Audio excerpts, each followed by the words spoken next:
Hi, good evening. I'd like to welcome you to Poem Praise 2. I do thank you for tuning in, and peace and blessings be upon you and your family this evening. Now, we are going to get right back into the Black Man's Guide to Understanding the Black Woman. We are now in chapter number 15, which is entitled Sex. And this is take 2. And it goes like this. She wants him to be willing to fight for it if necessary. Sometimes she says no for so long that she doesn't know how to get out of it and say yes. So if he takes it, it makes it easier on her and solves her problem of how to get back in good with him. This is a very warped perception, but that's how it is.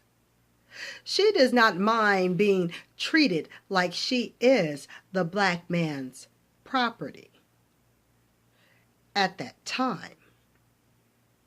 In fact, sex is about the only time she succumbs to the wishes of the black man and is in submission to him. However, this kind of cooperation does not extend beyond the bedroom, and her misty-eyed surrender is soon forgotten about 10 to 15 minutes after the act is over.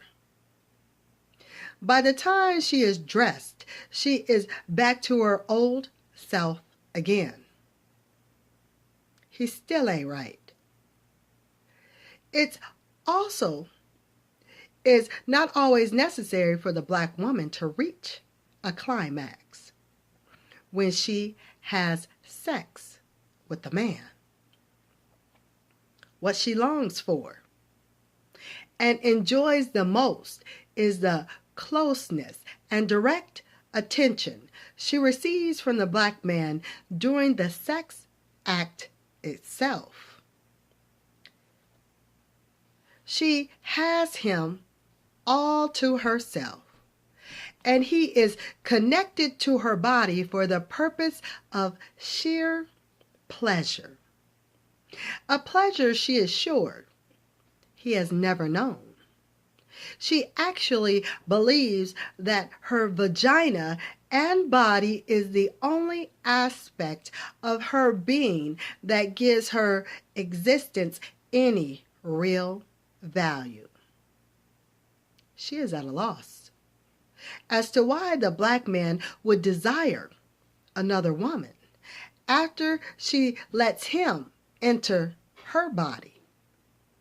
She has been brought up to believe and has been impressed by American culture that her vagina is the only real thing she has to offer and negotiate with throughout her entire life. When all else fails, she can offer a man her body, and one of them is bound to accept it, either for free or for pay. If she does it right, she can use it for barter and exchange. Marriage for her is an acknowledgement that she will be with one man and he will be with one woman, her. She is more apt to accept the rules of a marriage contract manufactured and compiled by American government officials than to just accept the black man's word that he is making a martial commitment to her to respect, protect, and provide for her. She wants some kind of legal appearing document that will give her recourse with the courts or police, because she suspects that one day she will possibly need their help in dealing with him. Everything she's ever heard about him points to that conclusion. While the black woman enjoys sex, she does not want to have sex with the black man 25 days a month, leaving 6 days for her menstrual cycle. There is not enough time. She does not have the energy, and it would possibly break her body down.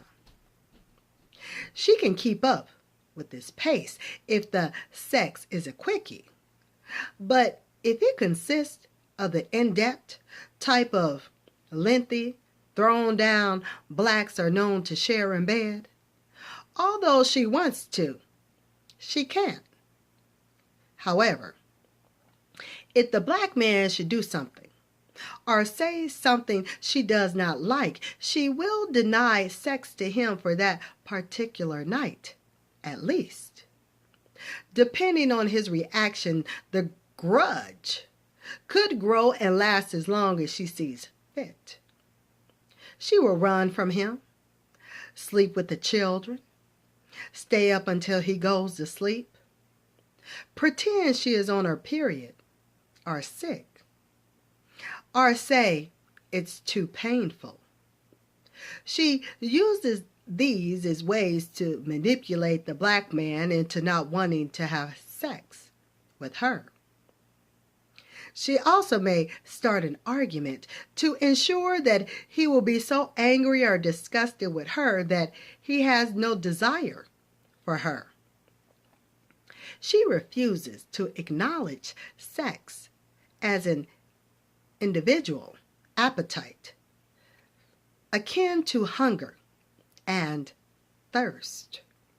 She wants to make it some kind of special ritual that she has power over, power to give and power to take away. She will put on a sensational award-winning performance in bed if she is trying to impress a new man that she really wants him, or to get him to really want her. She purchases the most scintillating lingerie, lights candles, dims the lights, adorns sweet-smelling perfumes, cooks special dinners, goes nude, flutters her eyelashes, uses her body provocatively, looks seductive on markets her ideas, and promotes her sex any way she desires. Sometimes all of this is done before she gets married to the man. After marriage, the meals, sexy bedclothes, rub-downs, and instant sexual responses may cease. Not ease. Excuse me on that word. She tries to make the black man think that she will always and forever cater to him and make him comfortable in and out of bed. But once she gets him, she slows down at first and then stops completely. After this point, she attempts to use her affection as a means to negotiate whatever she wants. If she gets what she wants, she will occasionally give him the attention he wants. As time goes by, it takes more and more to get her to cooperate sexually. It's almost like blackmail. Most of them want it as much as he does. Others claim it's something they tolerate just to please him. Obviously, that was not the way she started out, or the man would have never gotten with her. Ever so often, especially these days when gay liberation is prevalent. The black woman will decide, due to her failed encounters with the black men, that she no longer wants to be a woman and instead wants to be a man. She is then classified as a lesbian, and if she goes all the way masculine, a dyke or butch. She may cut her hair short, start dressing in a masculine way, talk hard, take hormones, and grow a beard or mustache, and vie with real men for the attention and affection of women.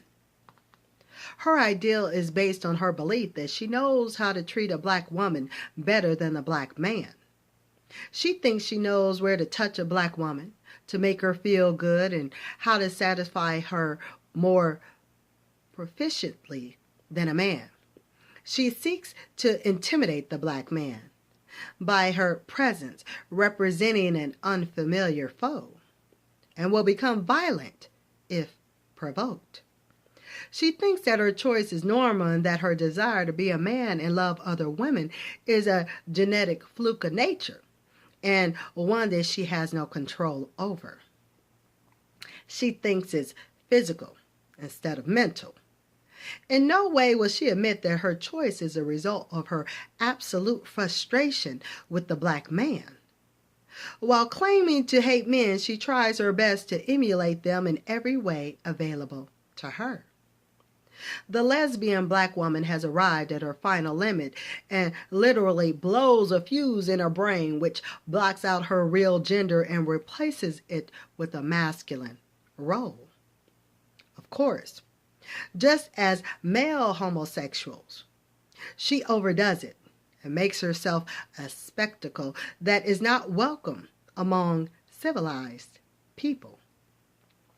She is rough and tough and ready to battle. Again, this demonstrates her prayer for a protector. She is very protective of her female lover and is very territorial. Since she is mutually aware of the deceptions in the black woman's behavior, she has less patience than the black man when her woman starts a problem. She is quick to nip it in the bud sometimes by physically attacking her to quench the transgressions or insurrection. She is tougher on her woman because she knows, since she is really just a woman herself, the secret agenda of the black woman, and knows exactly what's going on and doesn't go for it. The lesbian black woman is in a double bind because she can wear men clothes, talk like one, take steroids or hormones to resemble one, and develop other masculine traits. She can never really get very far from her own memories of her life as a woman. She can only block out so much without losing her mind. And I'm going to end take number 2 right there on her sex. Stay tuned to take number 3 of chapter 15 here on Poem Praise 2. Certainly hit the like button if you like. Hit that subscribe button, then you'll know when I'm coming with take number 3. But until then, I want you and your family to be blessed. Have a wonderful rest of the evening. And until next time, later, y'all.